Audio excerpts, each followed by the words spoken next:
23, hanya obsesi. Revan hanya bisa menghela napas panjang saat mendengar jawaban dari Ara.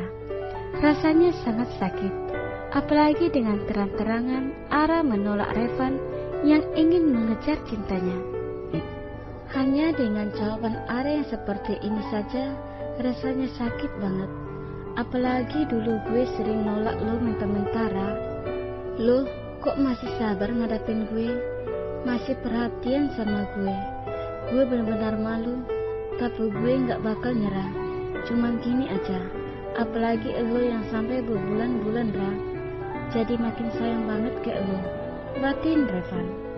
Kata-kata Ara tidak menghina atau bahkan menolak dengan kata-kata kasar.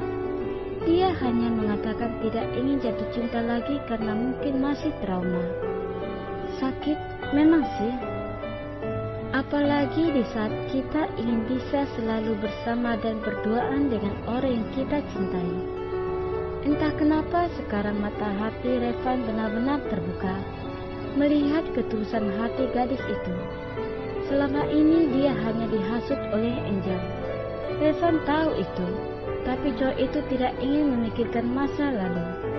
Yang dipikirkan hanyalah Ara, masa depannya. Maka saat ini gadis itu ada di hadapannya dengan makan bakso begitu lahap. Van, lu gak kehilangan selera makan kan? Tanya Ara, menatap Revan yang sedari tadi malah melihat dirinya makan. Enggak kok, gue makan sekarang, mumpung bisa makan bareng sama lo.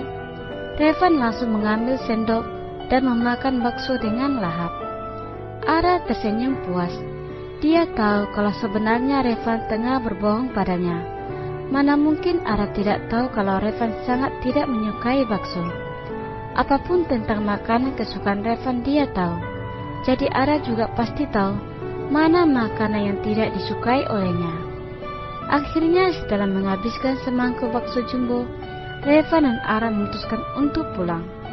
Van, makasih ya buat traktirannya, seru Ara. Iya Ra, makasih buat lo juga karena mau makan bareng gue, jawab Revan. Hatinya berbunga-bunga makan di warung bakso pinggir jalan dengan tempat yang sangat sederhana. Bersama Ara benar-benar merasakan sensasi yang luar biasa. Gadis yang ceria dan menyenangkan. Berbeda dengan Angel, gadis itu selalu memilih-milih tempat makan. Harus di restoran mewah dengan menu yang mahal. Revan merasa hambar dan tidak berselera. Ara bukan gadis yang lemah lembut seperti Angel, tapi Revan semakin suka dengan tindakannya yang menurutnya begitu menggemaskan. Apa adanya, begitulah Ara. Akhirnya mereka sampai depan gerbang rumah Adam dan Fitria. Ara turun dari motor dan langsung mengembalikan helm Revan. Gue gak disuruh mampir nih, ucap Revan. Om dan tante gue gak ada di rumah. Kalau jam segini, gak enak lah nyuruh seorang cowok mampir. Apalagi di rumah cuman ada Siva dan Mbok Mina.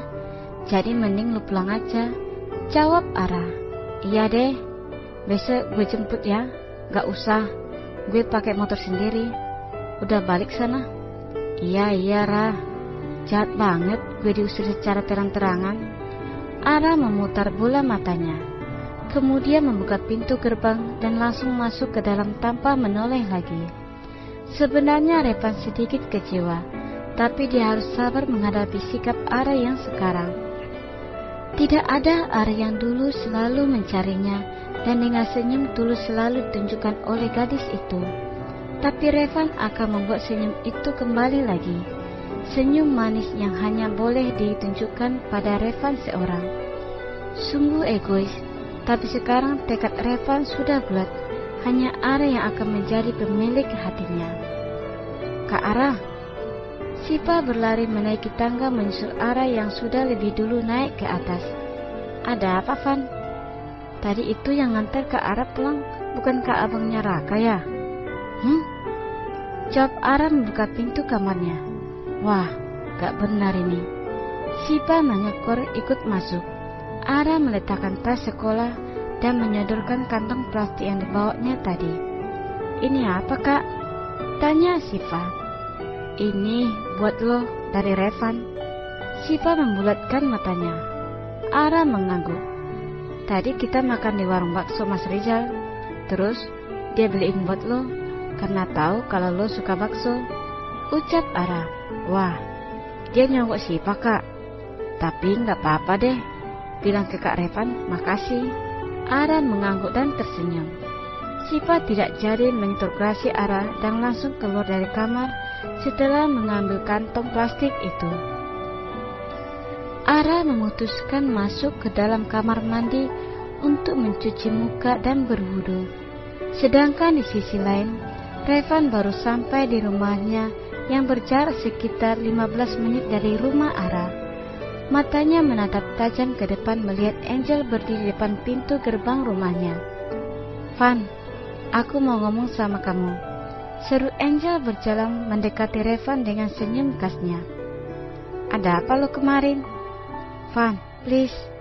Aku gak mau kalau kita putus hanya gara-gara kejadian tadi pagi. Aku benar gak sengaja. Masa cuma masalah kayak gitu kamu mutusin aku? Pokoknya aku gak terima, seru Angel dengan nada sedih. Maaf, gue mutusin lo bukan karena hal itu. Tapi gue emang udah pengen putus dari lo. Enggak Van, aku gak mau kita putus. Aku cinta sama kamu.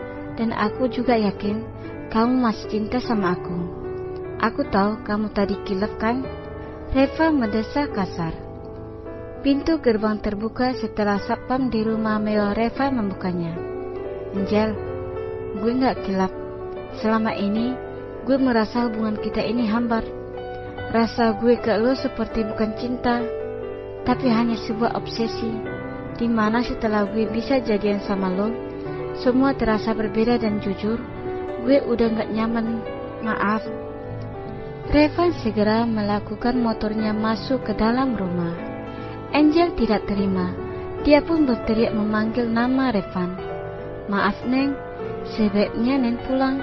Jangan buat keributan di sini, ucap salah satu penjaga di kediaman Sandi itu. Angel mengepalkan kedua tangannya, marah, kecewa, dan emosi menjadi satu.